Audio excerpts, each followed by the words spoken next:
안녕하세요. 오늘도 사연 튜브를 찾아주셔서 감사합니다. 오늘의 사연 시작하겠습니다.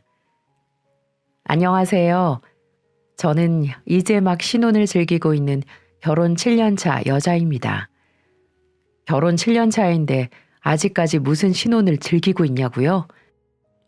결혼한 세월 말고 제가 느끼는 기분으로 따지면 요새가 가장 신혼 같으니까 그런 말씀을 드리는 겁니다. 그게 무슨 소리냐고요? 복장 터질 만한 제 사연을 끝까지 들으시면 아마 이해가 가실 겁니다.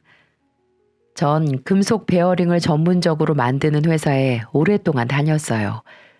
고등학교를 졸업하자마자 취업한 회사인데 함께 계신 분들도 좋고 적성에도 잘 맞아서 쭉 한 곳만 다니고 있었죠.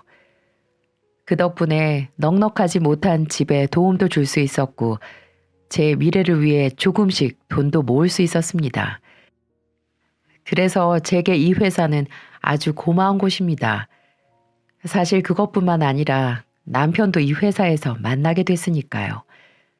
남편은 제가 다니던 회사의 기술자였는데 얼굴만 아는 사이였다가 회식 자리에서 연인으로 발전해버렸습니다. 이런 말이 어떨지 모르겠지만 결국 회사가 남편을 소개시켜준 셈이고 술이 남편으로 만들어준 거라고나 할까요?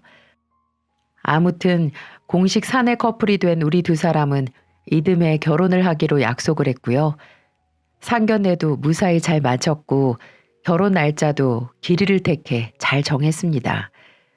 하지만 여느 커플이 겪는 일처럼 결혼 준비가 순조로웠던 것만은 아닙니다. 문제는 항상 원수 같은 돈이 문제였는데요. 사실 남편 쪽 집안도 우리 집안 못지않게 형편이 빡빡한 편이었어요. 2년 전 식당을 하다가 크게 말아먹은 예비 시아버지, 미용 쪽 유튜버를 하겠다고 메이크업 학원을 다니는 시누이, 공무원 준비만 6년째라는 도련님, 거기에다 갯돈을 2번이나 날리고 다단계로 몇천만 원을 떼인 예비 시어머니까지 정말 멀쩡한 사람이라고는 신랑밖에 없는 그 집안에서 장남을 결혼시킬 만한 여력은 눈을 씻고 봐도 없었죠. 그나마 다행이라면 신랑이 어느 정도 모아놓은 돈이 있다는 것이었는데요. 솔직히 그 돈으로는 전셋집을 구하기는커녕 아파트 월세 보증금 하기에도 턱없이 부족했어요. 그렇다고 저랑 결혼하려면 없는 돈이라도 구해오라고 할 수 있는 노릇도 아니지 않습니까? 예비 시아버지는 일당 받는 공사장에서 일하시고 대출금 이자 갚는 것도 허덕이고 있는데 말입니다. 다행히 친정아버지가 저 결혼한다고 1,000만 원을 보태십니다. 부족하지만 이걸로 혼수라도 하라고 말이죠. 저희 아버지가 그만한 돈을 모으기까지 얼마나 고달팠을지 짐작이 되었기에 금방 눈시울이 뜨거워지더군요. 다 키워놓은 생떼 같은 자식, 다른 남자랑 집 나가서 살겠다는 딸이 뭐가 예쁘다고 돈까지 내놓으실까요? 마음이 서글프고 애달파서 결혼을 물리고 싶을 정도였습니다. 또 잘 사는 모습을 보여드리는 것도 효도라는 생각이 들면서 힘든 환경 탓하지 말고 형편에 맞춰 살자는 생각도 들더군요. 그렇게 우리 두 사람은 일단 돈을 모을 때까진 작은 집에서 신혼생활을 시작하기로 했습니다. 월세는 나가지만 둘이 같이 직장을 다녔기 때문에 문제가 되지 않았고 집은 좁았지만 차츰 넓혀가는 재미로 살기로 했죠. 아니, 그렇게 생각하려고 노력을 했었어요. 돈이 없는데 아이처럼 투정만 부릴 수 없는 노릇이었으니까요. 그리고 결혼식을 한 주 앞둔 어느 날 예비 시부모님께 인사도 할 겸 시댁에 저녁을 먹으러 갔는데요. 예비 시어머니가 버선발로 나와서는 반갑게 맞아주시더라고요. 안녕하세요, 어머니. 아이고, 우리 수정이 왔니? 며칠 못 본 사이에 더 예뻐졌네. 결혼식이 얼마 안 남아서 그런가? 아니면 내 눈에 온통 수정이 너밖에 없어서 그런가? 아이, 어머니도 참. 요새 나한테는 우리 예쁜 며느리밖에 안 보인단다. 어서 밥 먹게 앉아. 시어머니는 참 살갑게 대해주셨습니다. 어떤 면에서는 친정엄마보다 더 잘해주셨으니까요. 그러고 보면 시댁 형편쯤이야 뭐가 중요할까 싶기도 했네요.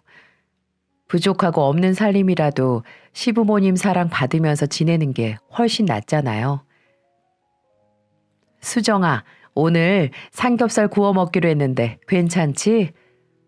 네, 어머니, 저 고기 좋아해요. 그래, 너 온다고 특별히 흑돼지로 사왔다. 오늘은 오붓하게 식구들끼리 고기나 구워 먹자꾸나.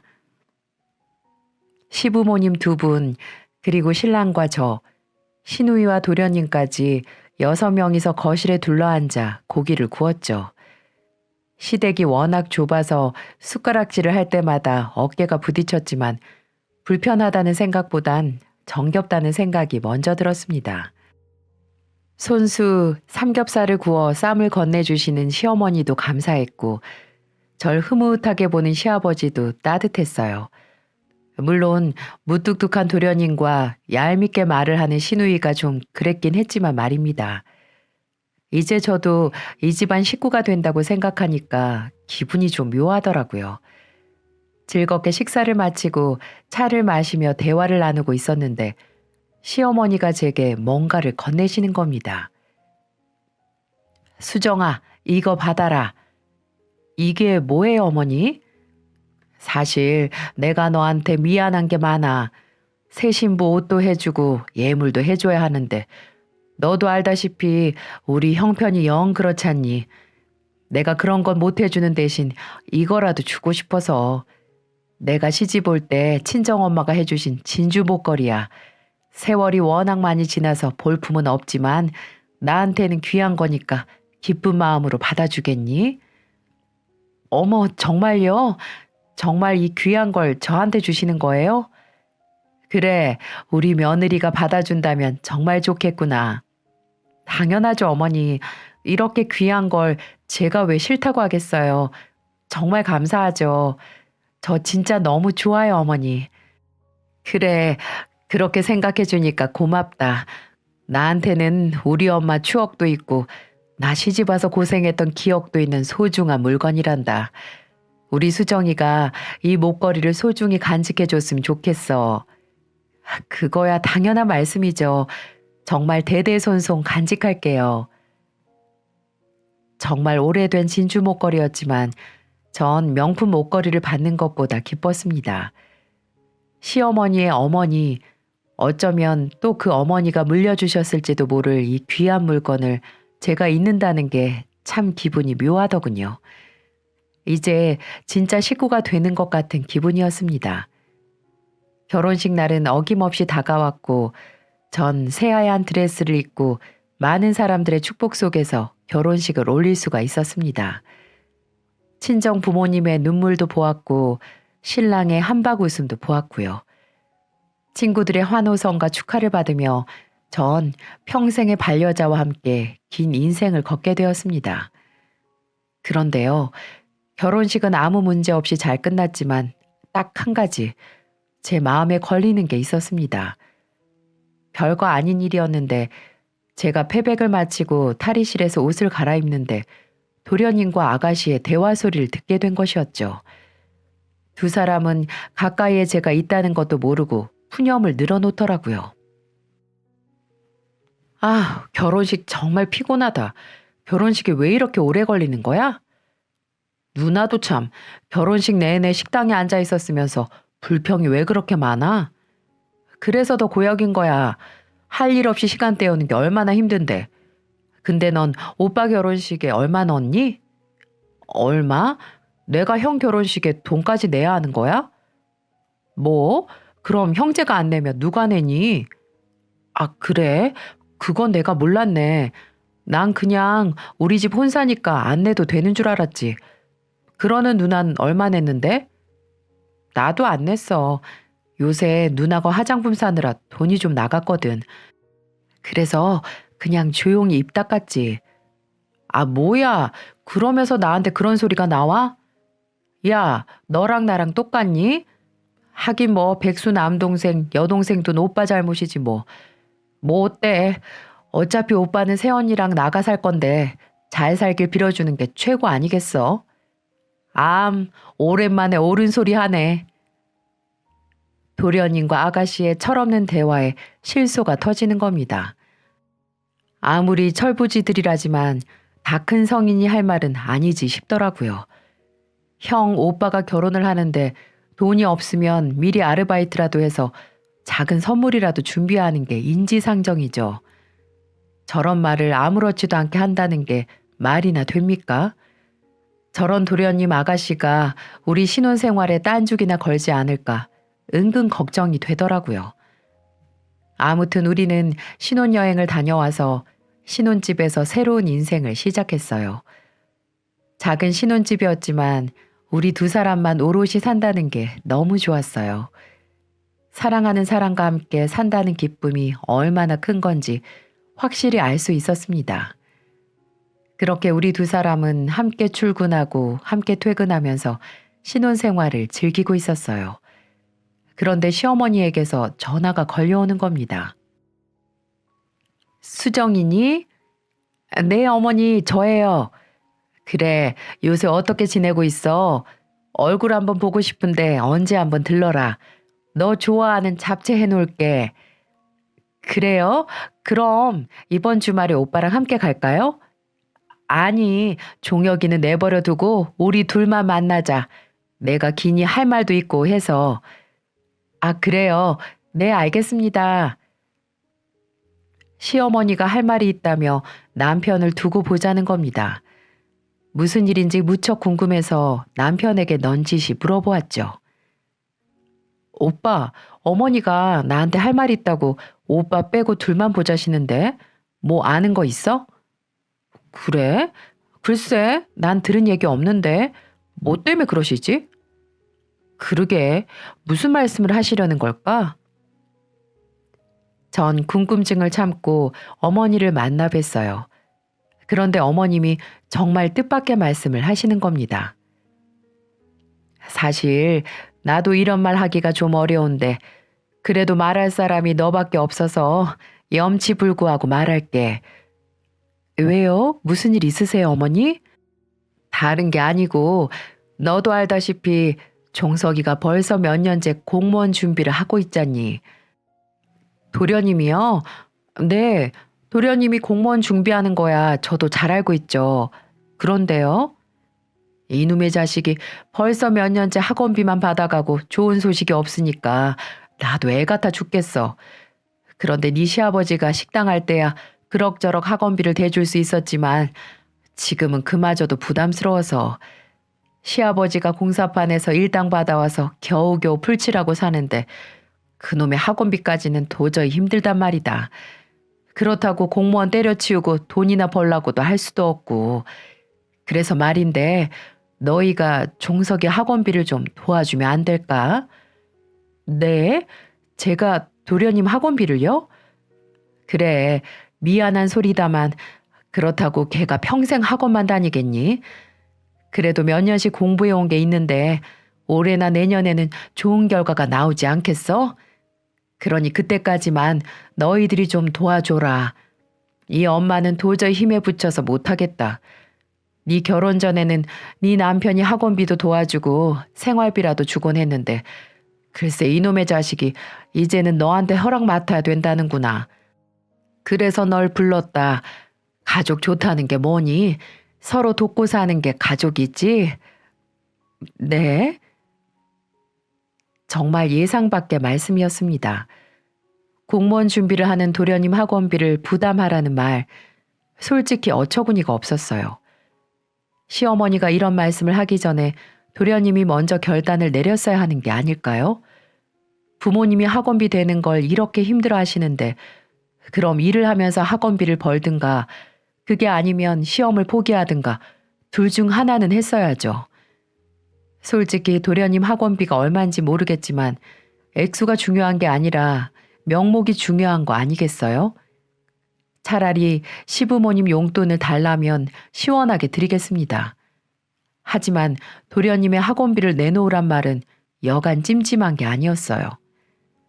그래도 대놓고 싫은 내색은 할 수가 없어서 일단은 알았다고 말씀드리고 집으로 돌아왔죠. 남편에게 이 사실을 얘기하니까 남편은 고개를 끄덕이더군요. 종석이 때문에 엄마가 속을 좀 끓이긴 했지.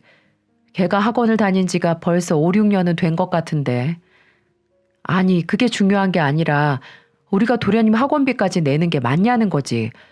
도련님 지금 나이가 몇인데 내가 도련님 뒤치다꺼리까지 해야 하냐고. 당신이 중간에서 알아서 해결했어야지. 나한테 허락 맡으라고 어머님한테 말씀드렸다면서.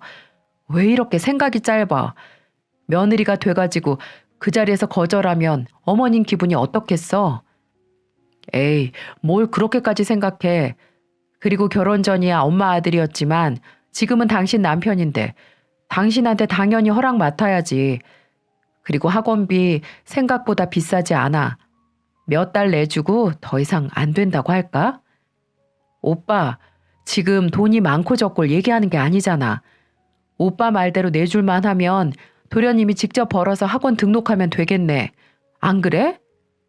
그렇긴 한데 이놈의 자식이 워낙 몸쓰는 일을 싫어하더라고. 알바도 못하겠다 그러고. 그러니까 문제라는 거지. 이 세상에서 자기가 하고 싶은 일 하면서 사는 사람이 몇 명이나 되겠어? 암튼 이번엔 어머님이 말씀하신 것도 있고 해서 몇 달 도와주긴 할 건데 당신이 도련님한테 확실히 말해두는 게 좋겠어. 무슨 말인지 알겠지? 딱 3개월이야. 더 이상은 안 돼. 그래 알았어. 내가 언제 종석이 만나서 딱 부러지게 얘기해둘게. 그래, 그럼 약속한 거다. 그렇게 남편에게 신신당부를 하고 제가 직접 도련님을 만나서 3개월치 학원을 끊어드렸습니다. 하지만 철딱선이 없는 도련님은 당연하다는 태도로 일관을 하는 거예요. 고마워요, 형수. 네. 그런데 기왕이면 6개월로 끊어버리는 게 훨씬 더 이익이었을 텐데 할인이 그만큼 크거든요. 아, 그래요? 괜히 돈 아끼려다가 손해라니까요. 이럴 땐 과감하게 지를 줄도 알아야 해요. 네? 뭐라고요? 생각 없이 나불대는 그 주둥아리를 더도 덜도 말고 딱 한 대만 치고 싶다는 충동이 일어나더군요. 무슨 지형이 돈 쌓아놓고 사는 재벌인지 아는 건지 아니면 고마움이라는 걸 전혀 모르고 사는 사람인지 어처구니가 없었습니다. 소갈머리 없는 시동생 결혼식 때 알아봤어야 했는데 전 치밀어 오르는 화를 참으며 도련님에게 현실 파악하라고 말을 했습니다. 도련님, 이 돈도 땅 파서 나오는 거 아니거든요. 도련님 학원 끊어준 돈 우리 두 사람이 일찍 출근하고 늦게 퇴근해서 번 돈이에요. 그러니까요. 한눈 팔지 말고 열심히 공부하셔서 꼭 보답하세요. 네? 네? 아니 형수님, 지금 학원 몇 개를 끊어줬다고 생색내시는 거예요? 이거 형이랑 얘기 다 된 거 아니었어요? 그렇게 말씀하시니까 기분이 좀 그러네요.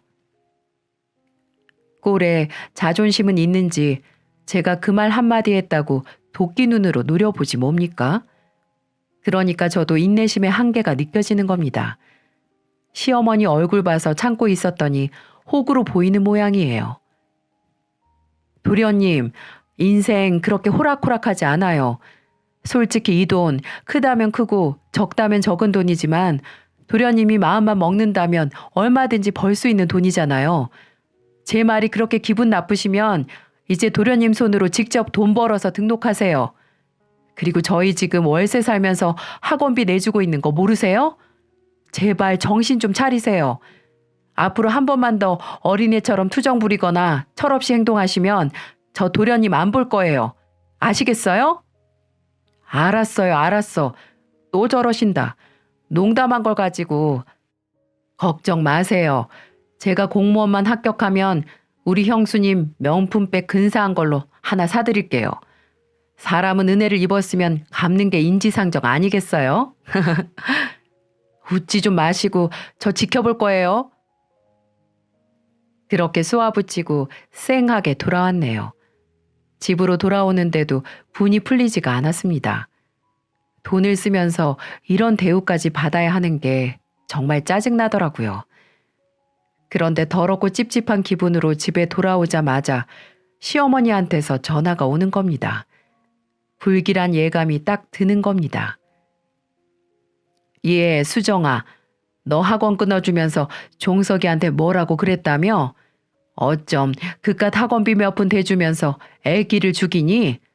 종석이도 엄연히 시댁 사람인데 그렇게 함부로 굴어도 되는 거니? 아니요, 어머니 그게 아니라요. 됐다.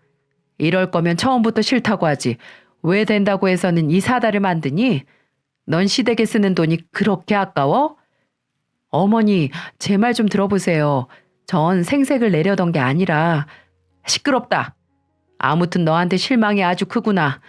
내가 널 그렇게 아끼고 예뻐했는데 사람 뒤통수를 이런 식으로 치니? 됐다. 이만 끊자. 시어머니는 제게 변명할 기회조차 주지 않고 전화를 끊어버리시는 겁니다. 이건 뭐 덤터기란 덤터기는 제가 다 뒤집어 쓴 꼴이 됐습니다.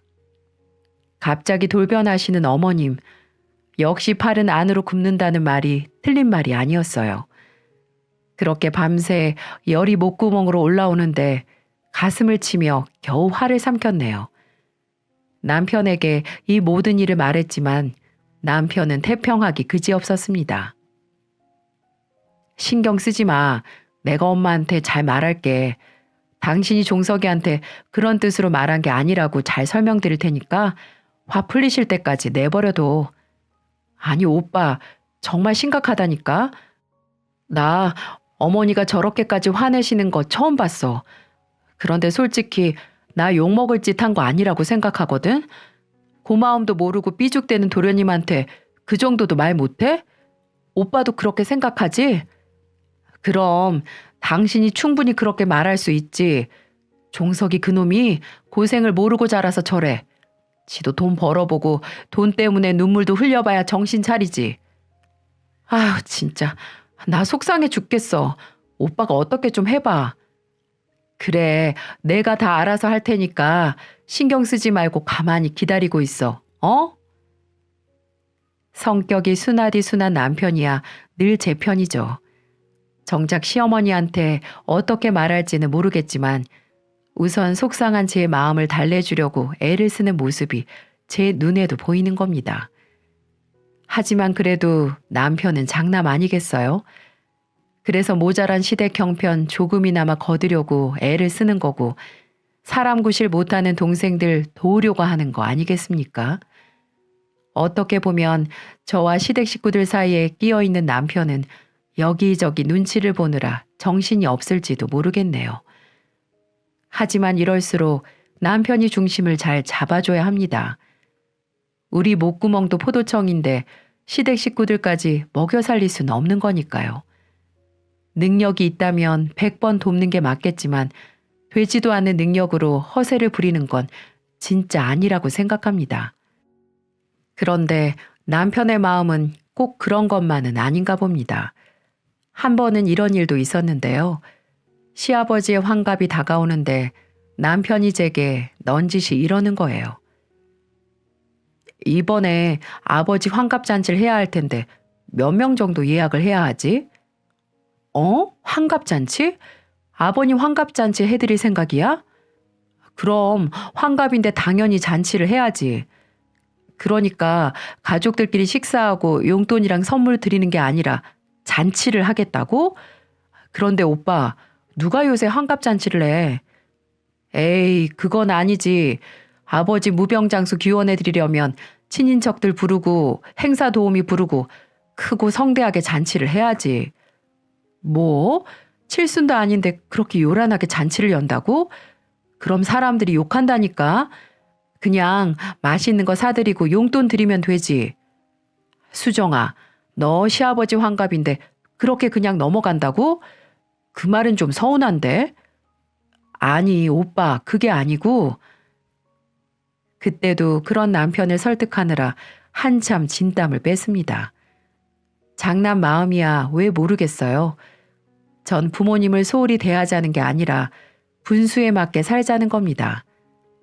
요새 환갑잔치를 하는 사람도 드물 뿐더러 그 비용이면 차라리 금이나 현금으로 드리는 게 맞죠. 안 그렇습니까? 아무튼 시동생 학원비 사건 때문에 전 시어머니에게 딱 찍혀 있는 상태였어요. 그렇게 한 두어 달쯤 흘렀을까요? 시어머니의 화가 어느 정도 풀렸겠거니 생각을 하고 여수에서 특별히 주문한 갓김치를 싸들고 남편과 함께 시댁에 찾아갔죠. 시어머니가 갓김치라면 정말 좋아하시거든요. 하지만 시댁에 발을 디디는 순간까지 분위기가 정말 냉랭하더라고요. 전 애써 얼굴에 웃음을 지으면서 없는 아양을 떨었습니다. 어머니, 이거 제가 여수에서 시킨 갓김치인데요. 한번 드셔보세요. 어머니 드리려고 정말 잘하는 집 골라서 주문한 거예요. 갓김치? 예, 나이 들수록 김치처럼 염분 많은 음식 줄여야 하는 거 몰라? 넌 네 시애미가 빨리 죽으라고 이딴 거 주는 거니 뭐니? 네? 아니 어머니, 그게 아니고요. 그리고 김치를 주려거든 네가 직접 담가서 줄 생각은 안 하고 사다 주는 게 어딨어? 넌 정성이라는 것도 모르니? 시어머니가 화가 단단히 난 모양입니다. 말 한마디 한마디에 서슬퍼런 날이 서 있는데 남편까지도 어쩔 줄을 몰라 하더라고요. 어유 엄마, 이제 그만 좀 해요. 수정이가 엄마 생각한다고 애써서 주문한 건데 왜 그렇게 말씀하세요? 아직도 종석이 학원비 때문에 화가 안 풀렸어요? 누가 그것 때문에 그런데? 사실이 그렇다는 거지, 사실이. 수정이가 지금 주부 몇 년 차인데 김치 한 포기 제대로 담글 줄 몰라서 사다 먹어? 네가 등신처럼 맨날 싸고 도니까 수정이가 저러는 거 아니야? 엄마, 무슨 말이 그래요. 싸고 돌긴 누가 싸고 돌아요. 엄마는 아내한테 최선을 다하는 게 그렇게밖에 안 보여요? 으이구, 이 등신아. 이러니까 내가 복장이 터지지 안 터지고 배겨? 으이구. 가슴을 쾅쾅 치며 울분을 토해내는 시어머니를 보는데 정말 이건 아니다 싶었습니다. 이러다간 저 때문에 모자 사이까지 갈라지게 생겼어요. 아직도 도련님 학원비 때문에 분이 안 풀리신 것 같은데 갓김치 정도로 화해를 하려던 제가 어리석었던 거였죠. 어머니, 죄송해요. 저희 그만 돌아갈게요. 그냥 쉬세요. 그렇게 화가 난 남편을 이끌고 나가려는데 시어머니가 버럭 소리를 지르는 겁니다. 예, 넌 사람 속을 뒤집어 놓고 이렇게 나가버리면 그만이니? 너는 어쩜 그렇게 제멋대로야. 갈 거면 이 김치나 가져가라. 시어머니가 그렇게 화를 내며 제가 가져온 김치통을 패대기 쳐버리는 겁니다. 애써 준비한 갓김치가 사방으로 터져 나와서 묵사발이 되는데 그 참담한 광경은 아마 보지 못하신 분들은 잘 모르실 거예요. 제 속이 속이었겠습니까? 무턱대고 화만 내는 시어머니가 야속하기도 하고 제가 알던 그분이 맞나 싶더라고요. 그래서 저도 분한 마음에 시어머니에게 쏘아붙였죠. 어머니, 정말 너무하시는 거 아니세요? 제가 무슨 잘못을 그렇게 했다고 이러세요. 저 도련님 학원비 대준 죄밖에 없거든요. 그런데도 제가 이런 수모를 당해야 돼요? 수모? 너 지금 수모라고 했니? 그래, 말 한번 잘했다. 돈 없다는 죄로 며느리한테 내가 당한 수모는 어쩔 거냐? 너 네 시어머니가 능력 없다고 무시하고 시동생 시누이 하찮게 보는 거 누가 모를 줄 알았니? 제가 언제 그랬어요? 어머니는 왜 없는 말을 지어내고 그러세요? 네가 아무리 아닌 척을 해도 척 보면 다 안다. 어머니. 억지를 쓰는 시어머니에게 저도 지지 않고 대들었습니다. 너무 억울하고 분해서 참지 못하겠더라고요. 제가 막 들이대니까 당연히 시어머니도 눈이 허옇게 뒤집어졌죠. 저와 시어머니가 붙는 바람에 시댁은 그야말로 난리가 났고요. 남편은 절 말리고 시아버지는 시어머니를 뜯어 말린 후에야 겨우 끝이 날 수 있었습니다. 겨우 진정을 하고 집으로 돌아왔는데 이제 시댁이랑은 인연 끊고 살 수밖에 없다는 생각이 들더군요. 벌써 저렇게 감정이 상한 시어머니랑 화해하는 건 불가능할 것 같았고요. 저도 더 이상 시댁이랑 얽히고 싶지도 않았습니다. 생각 끝에 남편에게 진지하게 말했죠. 오빠, 일이 이렇게 돼서 정말 미안한데 나 이젠 어머님 못 볼 것 같아. 내가 왜 이런 대우를 받아야 하는지도 모르겠고 어머님이 왜 저렇게 화를 내시는지도 이해할 수가 없어. 난 그냥 어머니 안 보고 살아야 할 것 같아. 그러니까 오빠도 그렇게 이해해줘. 그래, 수정아, 이해해. 마음 풀릴 때까진 너 하고 싶은 대로 해. 나도 엄마가 왜 저러시는지 이해가 되질 않는다. 아무튼 내가 미안하다. 내가 중간에서 잘했어야 오해가 생기지 않았을 텐데 말이야. 오히려 제게 사과를 하는 남편을 보니까 마음이 좀 누그러지긴 했지만 이미 시어머니와 저의 관계는 틀어질 대로 틀어진 셈이었죠. 그래도 하는 수 없습니다. 이제 남편과 전 우리 인생을 살아야 하고 시댁은 시댁 인생대로 살면 그뿐이니까요. 그렇게 큰 사달이 있고 난 후 저희에게 정말 기쁜 소식이 전해졌습니다.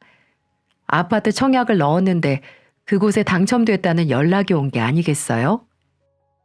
그 소식에 남편을 얼싸안고 얼마나 뛰었는지 모르겠습니다. 시어머니와의 전쟁 같던 싸움은 머릿속에서 싹 지워질 정도로 기쁘더라고요. 작은 집에서 살다가 그런 번듯한 아파트에 살 수 있다는데 좋지 않을 이유가 있겠어요?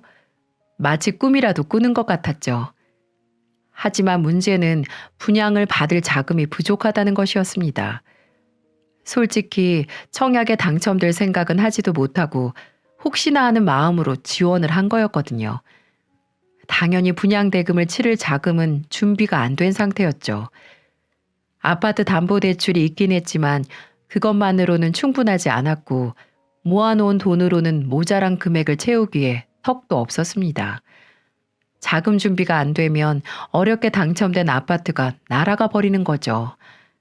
전 어떻게 해서든 분양대금을 치르고 아파트에 입주하고 싶었습니다. 하지만 그만한 돈을 구한다는 게 쉬운 일은 아니었어요. 남편과 제가 백방으로 알아봐도 부족한 돈을 메우기엔 역부족이었습니다. 남편과 저는 예민해질 수밖에 없었어요. 중도금을 치러야 하는 날은 점점 다가오는데 도통 답을 찾을 수가 없었습니다. 그렇게 머리를 싸매고 있는 와중에 집으로 누군가가 찾아왔더라고요. 문을 열고 보니 얄미운 밉상 시누이가 아니겠습니까? 어머 아가씨, 아가씨가 여긴 웬일이세요? 그동안 잘 있었어요, 새언니? 촬영 때문에 근처 볼 일이 있어서 왔다가 가방 돌려주려고 들렀어요. 가방이요? 무슨 가방이요? 언니 가방이요. 이거 저 빌려줬잖아요. 네? 아, 언니는 몰랐구나. 그럼 오빠가 언니한테 얘기도 안 하고 그냥 빌려줬나 보네?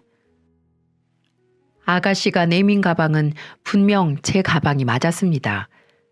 딱 하나밖에 없는 제 유일한 명품 핸드백이 시누이 손에 들려있는 겁니다. 아가씨가 오빠한테 제 가방을 빌려달라고 한 거예요? 네, 제가 촬영하느라고 좀 필요해서요. 예전에 언니가 들고 있던 게 생각나서 부탁을 좀 했죠. 하지만 전 당연히 오빠가 언니한테 허락받고 빌려주는 건 줄 알았죠. 참, 이제 하다 별짓을 다 합니다. 남편은 제 가방을 휙휙 꺼내서 지 동생한테 빌려준 거예요. 저는 남편에게 불같이 따져 물었죠. 오빠, 내 허락도 없이 아가씨한테 이 가방을 빌려줬어? 정말 왜 그래 진짜? 가방? 아, 그거 당신 사우나 갔을 때 내가 빌려줬는데 왜 빌려주면 안 되는 거야? 가방 다른 것도 아닌데 뭐 어때서 그래? 뭐? 그걸 몰라서 물어? 당연히 남의 것을 빌려줄 땐 주인한테 허락을 맡아야 하는 거 아니야? 오빠가 아가씨한테 가방 빌려준다고 나한테 한마디라도 했냐고. 에이, 그깟 가방 한번 빌려주는데 식구끼리 무슨 허락은. 식구 아니야. 식구 아니라고. 나한테는 식구 아니라고. 전 그렇게 남편에게 가방을 집어던지며 화를 내고 말았네요. 별일 아니라고 할 수도 있겠지만 남편은 온통 시댁 식구들만 우선인 것 같아서 서운한 마음도 들었고요. 그래서 그동안 쌓였던 감정이 폭발한 것 같았습니다. 아무튼 제가 남편에게 화를 낸 덕에 며칠간 냉전이 있었지만 남편이 들고 온 기쁜 소식에 우린 극적으로 화해할 수 있었습니다. 수정아, 중도금 구했어. 어? 진짜야? 어떻게? 사장님한테 말씀드려서 특별히 회사 대출을 받기로 했어. 회사 대출? 사장님 웬만하면 대출 잘 안 해주시잖아. 어떻게 말씀드렸어? 어떻게 말씀드리긴 현재 상황을 솔직히 말씀드렸지. 그리고 회사 사정에 따라 대출해 주는데 요즘 회사 상황이 나쁘지 않으니까 해주시려나 봐. 정말 잘 됐다. 진짜 잘 됐어. 이제야 숨통이 트일 것 같아. 묵은 채증이 다 내려간 기분이야. 정말 눈물이 날 정도로 좋더라고요. 이제는 중도금을 무사히 치를 수 있었고 꿈에 그리던 아파트를 살 수 있게 됐으니까요. 역시 사람 죽으라는 법은 없는가 봅니다. 최선을 다하고 간절히 바라면 정말 이루어지긴 이루어지나 봐요. 저희는 그렇게 중도금을 잘 치렀고 후에 대출을 받아 잔금까지 완납할 수 있었어요. 이제 아파트가 완공되면 멋진 새 집에 입주만 하면 되는 겁니다. 그렇게 저희는 하루하루 손꼽아 입주 날짜만 기다리고 있던 날이었어요. 갑자기 초인종이 울리며 누군가 집으로 찾아왔더라고요. 주말이라서 올 사람이 없었는데 말이죠. 고개를 갸웃대던 남편이 문을 열었는데 뜻밖의 시어머니가 서 계신 게 아니겠어요? 시어머니와 크게 싸운 지 서너 달쯤 지났을 때였어요. 저는 너무 놀라서 말까지 더듬었죠. 아니, 어머니가 여기까지 어쩐 일이세요? 이런 야박한 것들, 시애미 속을 그렇게 긁어놓고 나갔으면 죄송하다고 한마디 할 줄도 알아야지. 시애미랑 인연 끊고 살려고 그랬니? 네가 우리 아들이랑 부모의 연 끊게 하려고 아주 작정을 했구나. 네? 네가 하도 고집을 피우니까 내가 큰맘 먹고 이렇게 왔다. 자, 이거 바꿔라. 이게 뭐예요? 갓김치야. 내가 직접 담은 김치야. 지난번 너한테 김치 집어던진 게 자꾸 생각나서 내가 담가봤다. 어머니. 전 어머니가 이렇게까지 마음을 열고 화해를 청하실 줄은 꿈에도 몰랐습니다. 정말 당시엔 절 잡아먹을 듯이 구셨거든요. 하지만 직접 찾아오신 것도 모자라 김치까지 손수 만들어서 오시니까 괜스레 민망해지더라고요. 저도 죄송했어요. 전 도련님을 무시하려던 말이 아니었는데 아무튼 제가 어머니한테 너무 대들었죠. 죄송해요. 그래, 서로 이해했으면 됐다. 그게 가족이고 식구 아니겠니? 이제부터는 우리 서로 의지하면서 잘 살아보자꾸나. 네, 알겠습니다. 그리고 종석이 이번에 시험 합격했다. 네? 정말요? 정말 도련님이 공무원 시험에 합격했어요? 그래, 우리 집안에 경사 났다, 경사 났어. 와, 정말 잘 됐네요. 축하드려요, 어머니. 그래, 고맙다. 그런데 축하할 일이 또 하나 있어. 그래요? 뭔데요? 종석이가 결혼을 한다고 지난주에 집에 여자를 데리고 왔다. 같은 학원에서 사귄 여자라는데 애가 참하고 괜찮더라. 종석이도 뭐 나이도 찼고 이제 공무원 시험에도 합격했으니까 웬만하면 결혼시키려고 해. 아, 정말 잘 됐네요. 도련님한테 좋은 일이 한꺼번에 찾아오네요. 그래서 말인데 그래도 종석이 출가시키려면 작은 집 한 채는 있어야 하지 않겠니? 중심가는 너무 비싸서 엄두도 못 내고 외곽 쪽에 적당한 아파트 한 채 마련해 주려는데 너도 알다시피 우리가 그만한 능력이 돼야지 말이지. 그래서 말인데 너희가 좀 도와줘야겠다. 들어보니까 그쪽 집안에서 아파트를 요구했나 보더라고. 어쩌겠냐. 가족들이 힘을 모아서 도와야지. 어머니, 저희가 도련님 아파트 해줄 돈이 어딨다고 그러세요? 종혁이한테 들었어. 너 이번에 아파트 청약 당첨돼서 곧 입주한다며? 그 아파트 담보로 2억 대출 받으면 어떻겠니? 그 정도면 어떻게든 맞춰볼 수 있을 것 같은데. 물론 대출 이자는 매달 줄 테니까 걱정하지 말고. 표정 하나 안 바뀌고 그런 말을 하는 시어머니 얼굴을 보고 있자니까 기가 차서 웃음도 안 나오더군요. 결국은 또 돈 문제 때문에 기꺼이 절 찾아오신 거였어요. 아직 입주도 하지 않은 아파트를 담보로 대출을 받으라는 말이 어쩜 저렇게 쉽게 나오는 걸까요? 전 그런 시어머니랑 대화를 길게 나누고 싶지 않았습니다. 그리고 확신을 했죠. 남편과 이혼을 하는 한이 있더라도 더 이상 시댁 쪽에는 눈길도 주지 않는 게 속 편할 거라는 것을요. 전 최대한 침착하게 어머님께 말했습니다. 어머니, 이제 어머니 말씀은 더 이상 듣고 싶지 않네요. 어머니 아들, 그냥 어머니가 챙기세요. 2억 해주고 싶으면 어머니 집 팔아서 해주던가요. 뭐라고? 너 또 그렇게 싹퉁머리 없이 말할 거니? 네, 원래 저 이렇게 생겨먹은 년이니까 다신 제 앞에 나타나지 말아주세요. 그리고 혹시 장남도 챙기고 싶으시면 데리고 가셔도 됩니다. 뭐라고? 잘난 아들 데리고 가고 싶으시면 데리고 가시라고요. 청약도 제가 넣었고요. 제 명의로 담보대출 받았거든요. 그러니 정 그렇게 도련님 문제로 성내실 거면 시댁 식구들 전부 보기 싫으니까 데리고 가시라고요. 정말 이젠 지긋지긋하네요. 인연이 뭐? 제가 그렇게 질러버리니 시어머니가 뒷목을 잡고 개거품을 물더군요.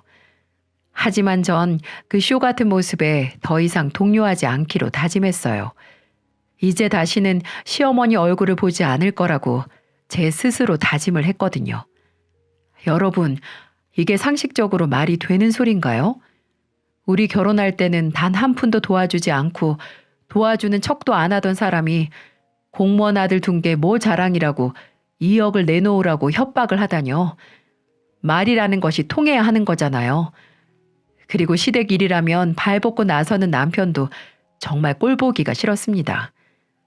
시어머니가 턱도 없는 말을 하고 다녀가신 후 저는 남편에게 단단히 말해뒀어요. 도련님이나 아가씨에게 돈 10원 한 장이라도 보태준다면 곧바로 이혼할 거라고 엄포를 놓았죠. 그리고 저한테 시댁의 시자도 꺼내지 말라고 일러두었습니다. 그게 싫으면 이혼해도 된다고 했고요. 다행히 남편은 제 뜻을 순순히 따르기로 약속했습니다. 정말 이혼 서류 내밀고 내 인감 도장 찍고 남편한테 내밀었거든요. 당신 잘 봐. 앞으로 한 번만 더 내 허락 없이 시댁 도와주거나 말도 안 되는 걸로 시댁 편에 서면 당신 앞으로 남편으로 인정할 수 없어. 그러니 선택해. 나야 시댁이야?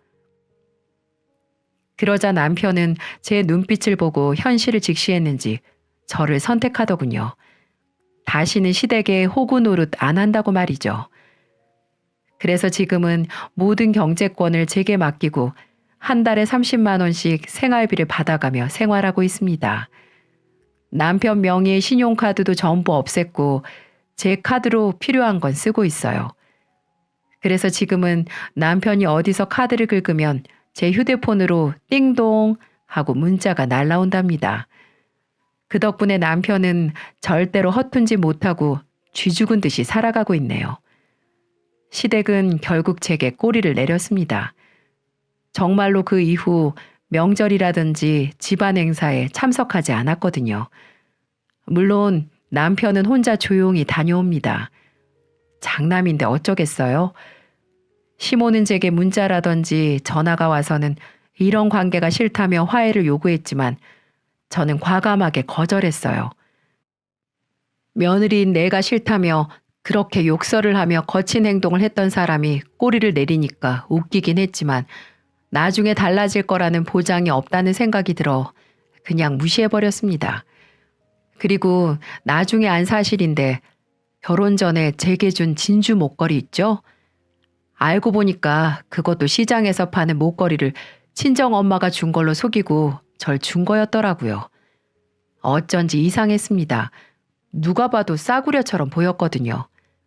이런 작은 것 하나까지 속인 사람한테 왜 제가 어른으로 대접해 드려야 하고 며느리 역할을 해야 되는지 의문이 들더라고요. 그래서 모든 연락들을 다 차단해 버리고 있습니다. 이미 버스는 떠났다면서 말이죠. 나중에 정말 시모에게 무슨 일이 생기면 그때는 가볼 생각입니다. 지금은 저희에게 또 하나 좋은 소식이 생겼어요. 그렇게 노력해도 되지 않던 임신이 마음이 편해지니까 바로 생기더라고요. 정말 신기하지 않으세요? 그래서 지금은 출산 준비에만 전념하고 있습니다. 누구 하나 스트레스 받게 해주는 사람이 없으니 얼마나 행복하고 인생이 즐거운지 모른답니다. 그래서 더욱 열심히 살려고요. 남편, 저, 우리 아이, 이 세 식구 잘 살 수 있도록 응원해 주시면 감사하겠습니다. 저도 여러분들 항상 기쁜 일, 좋은 일, 행복한 일만 있으시길 응원해 드릴게요. 제 사연은 여기까지입니다. 다들 힘내시고 함께 해주셔서 감사합니다.